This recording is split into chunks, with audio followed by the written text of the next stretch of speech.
साथ मेहमान जुड़ेंगे। डिफेंस एक्सपर्ट राज बहादुर शर्मा जी हमारे साथ जुड़ेंगे। इसके साथ ही defence expert major doctor Mohammad Ali Shah ji हमारे साथ जुड़ गए हैं। बहुत स्वागत है आपका मोहम्मद अली शाह जी स्वदेश न्यूज पर। इसके साथ ही डिफेंस एक्सपर्ट पीसी थपलियाल जी भी हमारे साथ जुड़ेंगे। लेकिन सबसे पहले मोहम्मद अली शाह जी, जिस तरीके से ये हमला हुआ, आतंकी घात लगाए हुए बैठे थे, पहले से ही पूरी प्लानिंग की गई थी, और जिस तरीके से धर्म पूछा गया, नाम पूछा गया और उसके बाद अंधाधुंध फायरिंग, क्या लग रहा है आपको कि पहले से ही प्लानिंग थी? क्योंकि कुछ स्थानीय लोग भी इसमें शामिल थे और इतना बड़ा आतंकी हमला हो गया। क्या पहले से इनपुट नहीं मिले थे टीम को, जवानों को? जी, आपका बड़ा अच्छा सवाल है। देखिए, मेरे को तो ये पूरा प्री प्लान्ड, पूरा टाइमली हमला लग रहा है। ये इन्होंने टाइमिंग देखकर, यहाँ पे पहली बात तो हमारे प्रधानमंत्री साहब नरेंद्र मोदी साहब देश के बाहर थे, सऊदी अरेबिया में गए में थे। इनको अपना कट शॉर्ट करके वापस आना पड़ा। यहाँ पर अमरनाथ यात्रा शुरू होने वाली है 3 जुलाई से, और पहलगाम जो है एक इम्पोर्टेंट बेस है अमरनाथ यात्रियों के लिए। वाइस प्रेसिडेंट ऑफ अमेरिका यहाँ हिंदुस्तान आए हैं, वो आमिर फोर्ट में थे, कल जयपुर में थे, हो रखा है। 4 दिन पहले पाकिस्तान के chief of army staff general Asim Munir साहब इतना बेशर्मी, इतने बेहूदगी, इतना विपत्तिजनक बयान देते हैं हिंदुओं और मुसलमानों को डिवाइड करने के। और यहाँ पर देखिए, यहाँ पे हमलावर ने भी पहले नाम पूछे, मजहब पूछा, फिर फायरिंग शुरू करी। तो ये भी एक तरीके से भावना जो है हिंदू और मुसलमानों को डिवाइड करने के लिए है। और इसमें नुकसान किसका होगा? जो वहां पर मुसलमान होंगे उनका नुकसान होगा, क्योंकि जो भावना है, जो नफरत की भावना है, जो जहर है, वो और घुल के और फैलेगा वहां पर। मगर ये बात मैं और बोल दूं कि जब ये हुआ, घटना हुई, तो जो ब्लड देने गए थे वो भी मुसलमान थे। मैंने 2019 में जब पुलवामा हमला हुआ था, तब जैश ए मोहम्मद को एक चिट्ठी लिखी थी, ओपन लेटर लिखा था और चैलेंज किया था उनको, और उनको ये बोला था कि आतंक का कोई मजहब नहीं होता। लेकिन यहाँ पर तो इन्होंने बेशर्मी की हदें पार कर दी बिल्कुल। यहाँ पे मजहब पूछ के, नाम पूछ के, जिस तरीके की रिपोर्टें आई हैं, खून खौल रहा है देखकर कि हमारे देश के नागरिकों के साथ ये हशर, ये हाथ किया है। मेरे ख्याल से अब सर से ऊपर हो चुका है पानी, रेड लाइन क्रॉस हो चुकी है। पाकिस्तान ने रेड लाइन क्रॉस कर दी है। अब हमने डिप्लोमेसी के देख ली, पाकिस्तान से बातें कर ली, प्यार से बात कर लिया, सब कुछ हो गया। हमारे प्रधानमंत्री साहब नवाज शरीफ साहब की बेटी की शादी पे भी गए। इससे बढ़कर और क्या बात होगी? लेकिन ये बात नहीं आ रहे। अब इस ईट का जवाब अब हमको पत्थर से देना पड़ेगा, और बात नहीं, हमको एक्शन से कार्रवाई करनी होगी और करके दिखानी होगी कि भाई अभी इनको, जो ये हमारे एक मारेंगे, हम इनको, हमें दिखाना है। ये 100% ये काम पाकिस्तान का है। लोगों को शक है, मैं पूरे यकीन के साथ, दावे के साथ कह रहा हूं, ये काम पाकिस्तान का है। कैसे? आप देखिए, मैं फौज से सेवानिवृत्त होने के बाद स्वयं पहलगाम गया था। बजरंगी भाईजान की शूटिंग हमने वहां पर करी, हैदर की शूटिंग हमने वहां पर करी, दोनों फिल्मों को नेशनल अवार्ड से नवाजा गया था। मोदी की फिल्म की शूटिंग मैंने वहां पर करी, और अफरोज वेब सीरीज है, उसकी शूटिंग भी JNK में हुई।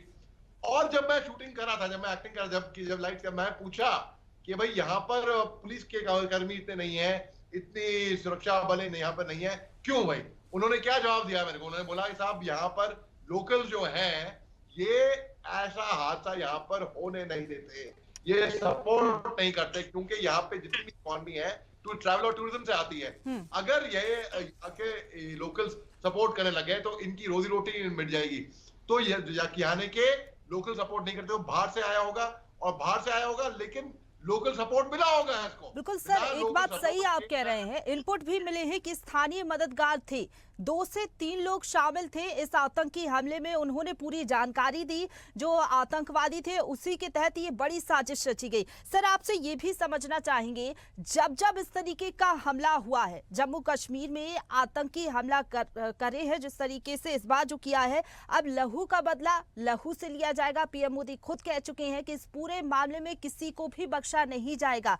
क्या लग रहा है आपको, जिस तरीके से लश्कर-ए-तैयबा का नाम सामने आ रहा है, TRF ने जिम्मेदारी ली है, तो क्या लग रहा है आगे क्या कड़ा एक्शन देखने को मिल सकता है? क्योंकि पहले भी कई एग्जाम्पल्स हम देख चुके हैं, चाहे उरी की बात कर ले, सर्जिकल स्ट्राइक की बात कर ले, खून का जवाब खून से ही दिया गया है और अगर हमारे 26 से 27 लोग निर्दोष लोग मारे गए हैं तो उसका जवाब भी उसी तरीके से दिया जाएगा। बिल्कुल आपने दुरुस्त बात करी है। ये 27 लोग जो मारे गए हैं, ये गलती क्या थी? क्या बेगुनाह थे, मासूम थे, लाचार थे, मजलूम थे। ये घूमने गए थे बस वहां पर कि भाई अच्छा मौसम है, अच्छी नई नई शादी करे हुए लेफ्टिनेंट साहब थे नेवी के, बहुत से मतलब ऐसे लोग थे जो वहां पे एंजॉय करने गए थे। उनको क्या मालूम था बेचारों को कि ये सफर उनकी जिंदगी का आखिरी सफर होगा। इतना बुरा लग रहा है, दिल को इतना खराब लग रहा है। मैं रात भर सोया नहीं हूं। मैंने बल्कि एक चिट्ठी लिखी है, एक ओपन लेटर लिखा है, वो आपके साथ भी और आपके चैनल के साथ भी मैं शेयर करूंगा। इसमें इसको बहुत से बड़े बड़े पब्लिशिंग हाउसेस अभी इसको पब्लिश कर रहे हैं। देखिए ये क्योंकि बहुत वायरल हुआ है वो सोशल मीडिया में वो ओपन लेटर। इसमें मैंने बताया कि ये लहू का बदला, लहू मैं मानता हूं, खून का बदला खून हमेशा नहीं होता, लेकिन यहां पर हमको इस ईंट का जवाब पत्थर से देना पड़ेगा। हमको दिखाना पड़ेगा कोई ठोस कदम लेकर, एक मजबूत कार्रवाई कर कर। हमको अब ये गुस्सा सर पे बाहर हो गया है, बेकाबू हो गया है और हमको दिखाना है अभी हमारी ताकत क्या है। ये इन्होंने हमको चैलेंज किया, मजहब पूछ के, नाम पूछ के, इनकी हिम्मत कैसे हुई ये करके। आमिन ये हमको, हमारे मुल्क को डिवाइड करना चाहते हैं। इनको हजम नहीं हो रहा कि हिंदुस्तान आज की तारीख में एक ऐसे स्तर पर पहुंच गया है कि super power America, Saudi Arabia को भी हिंदुस्तान को की ज्यादा जरूरत है। इनको जम्मू कश्मीर की जो डेवलपमेंट है, जो तरक्की है, वो बर्दाश्त नहीं हो रही। ये एक नैरेटिव सेट करना चाह रहे हैं कि धारा 370 हटने के बाद, अगस्त 2019 के बाद चीजें सुधरी नहीं है जम्मू कश्मीर में। लेकिन मैं आपको बता दूं एक बात, चीजें सुधरी है धारा 370 हटने के बाद। उग्रवाद, आतंकवाद एक ऐसी चीज है जो रातों रात तो खत्म नहीं होगी, वक्त लगेगा। तो वो वक्त लगेगा बिल्कुल। तो ये नैरेटिव वो सेट करना चाह रहे हैं। ये इनकी बातों को ना मानो। यहां पर G20 मीटिंग हुई है, कोई सपनों में भी नहीं सोच सकता कि जम्मू कश्मीर में G20, जहां पे 60 से अन्य देशों के बड़े बड़े ग्लोबल लीडर आए हुए थे। यहां पर इंटरनेशनल फिल्म फेस्टिवल हुआ था। ये जम्मू कश्मीर एक तरक्की की राह पे था। पत्थर बरसाया करते थे यहाँ पर फौज में, पहले पत्थरबाजी बिल्कुल बंद हो गई थी। ये बात तो सर आप ठीक कह रहे हैं। अली शाह जी कुछ बोलना चाहते हैं सर, जी बताइए। जी मैं सहमत हूँ बिल्कुल पूरी तरीके से सफलिया साहब ने जो बोला है।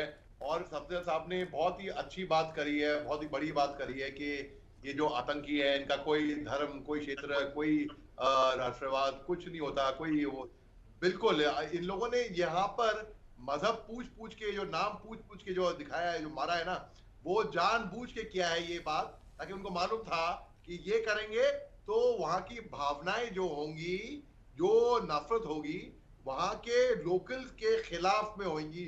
वो जहर घोलने की कोशिश की गई है यहाँ पर, मैं ये देख रहा हूं। तो इनकी बातों में, इनके बहकावों में, इनके स्ट्रेटेजी में, इनके प्रोपेगेंडा में लोग नए हैं, नहीं आए, ये इंटेलिजेंट बात होगी। ये मैं अपील करता हूं। और अभी वक्त आ गया है कि पाकिस्तान को अच्छे तरीके से सबक सिखाना होगा। वो बार बार ये प्रॉक्सी वॉर करता है, कुत्ते की दुम कभी सीधी नहीं होती। हमने हर चीज, हर मेथड अपना लिया है इनके ऊपर, हमने हर चीज करके देख ली है। अभी वक्त आ गया है कोई ऐसा ठोस कदम हम उठाएं। मैं आज भी अपनी वर्दी डालने को, मेरे में सबूत तैयार है, वर्दी तैयार है, मैं अभी भी जाने को तैयार हूं वहां पे सरहद पर, अभी भी इनसे लड़ने को तैयार हूं कानूनी तौर पे। तो फिर ये बातें जो पाकिस्तान जो हमारे खिलाफ साजिश रचता है, जो प्रॉक्सी वॉर करता है बार बार, और सब जानते हैं पाकिस्तान आईटी में माहिर है। आईटी यानी कि इंफॉर्मेशन टेक्नोलॉजी नहीं, इंटरनेशनल टेररिज्म। तो उस ईंट का जवाब हमको अब पत्थर से ही देना होगा। जी बिल्कुल सर, आपसे ये भी थोड़ा समझना चाहेंगे, अभी हम देख रहे थे जम्मू कश्मीर में लगातार जिस तरीके से जम्मू कश्मीर की तस्वीर बदली, कई बड़े फैसले सरकार ने लिए, एक शांत वातावरण देखने को मिल रहा था, लोग अपने आप को सेफ महसूस करते थे। लेकिन ये जो नैरेटिव सेट करने की कोशिश की गई है, जिस तरीके से हमला किया गया कि पहले पूछा गया कि धर्म क्या है, अगर हिंदू है तो हिंदुओं को गोली मार दी गई, अंधाधुंध फायरिंग, तो क्या लग रहा है इस तरीके के हमले से जो आतंकवादी हैं वो एक बार फिर से ये कह रहे हैं कि जो जम्मू कश्मीर की धरा है, जो वहां का वातावरण है, वो अभी सेफ नहीं है और यही उनकी मंशा है। लेकिन क्या लग रहा है जब जवाबी कार्रवाई होगी तो कितना असर इसका पड़ेगा जम्मू कश्मीर में, और जिस जगह पर जो टेररिस्ट पहुंचे और हमला किया वहां पर अब वापस से शांति बहाली में कितना समय लग जाएगा? क्योंकि हमले के बाद अक्सर हम देखते हैं लोग डर जाते हैं, सहम जाते हैं। नहीं, ये बहुत वक्त लगेगा, ये आसान बात नहीं है, क्योंकि 90s में जब वहां पे उग्रवाद उरूज पे था तो इन्होंने फॉरेन नेशनल्स को भी अपहरण करके फॉरेन नेशनल को मारा था वहां पर, और लोग डर गए थे कश्मीर जाने से, सहम गए थे। अभी भी हालांकि वातावरण बहुत बड़ा नॉर्मल हो रहा था, फिर भी मेरे को सिविलियन फ्रेंड, मेरे दोस्त मेरे को फोन करते हैं, बोले तुम तो वहां पे सर्विस कर चुके हो, वहां पर हमें जाना है, वहां पे सब महफूज रहेंगे, ठीक माहौल होगा। मैं कहता हूँ बिंदास जाओ, मैं उनको कहता बिंदास जाओ। अब मैं खुद घबरा रहा हूँ, अगर किसी को सलाह भी देनी होगी कि कश्मीर जाना है घूमने के लिए, तो मुझे मालूम नहीं कि मैं क्या जवाब दूं कि बिंदास। अगर हम नहीं जाएंगे तो यानी कि हम, मतलब सिविलियंस की बात कर रहा हूँ, यानी कि डर गए। अगर जाते हैं तो उनको बढ़ावा दे रहे हैं, तो क्या करें, आगे खाई पीछे कुआं, वो वाली बात होगी। तो मुझे खुद अभी ये संकोच है कि मैं, अगर मेरे से कोई पूछता भी है कि हमें कश्मीर जाके घूमना है, मैं तो सलाह दूंगा उनको, भैया तुम north east part of India जाओ, मणिपुर की तरफ जाओ, कोई बात नहीं, वहां पे आपके लिए महफूज होगा, वहां पे हिंसा हो रही होगी। आप नागालैंड जाओ, मिजोरम जाओ, वो भी बहुत खूबसूरत इलाके हैं। इन्होंने कश्मीर को जहन्नम बना दिया है, और ये जो इनको बकवास की बातें सिखाई जाती है ना, जो कि भैया आपको हूर परी मिलेगी, आप जन्नत में जाओगे, सीधा जहन्नम में जाएंगे ये लोग, वहां पे और कहीं नहीं जाएंगे ये लोग, सीधा जहन्नम में जाएंगे। और ये मेरी लिख के ये लोग जो सुन रहे होंगे हमको सरहद के उस पार, ये बात कान खोल के सुन लो और खूब जान लो, ये संदेश आपके लिए है जो सरहद के उस पार बैठ के इनके आका लोग सुन रहे हैं ना, यही आप लोग सब लोग सीधा जहन्नम में जाने वाले हो। और ये कायराना हमला है, आपने निहत्तों पे वार किया है, महिलाओं पे वार किया है, बच्चों पे वार किया है, जो नए नए शादी करके आए हैं, जो घूमने आए थे, उन पे वार किया है। आप पे तो हिम्मत है नहीं, दम नहीं है कि मिलिट्री ठीक है पीसी सर, एस्टैब्लिशमेंट के आसपास। ठीक है सर, पीसी सर आप क्या लूप होल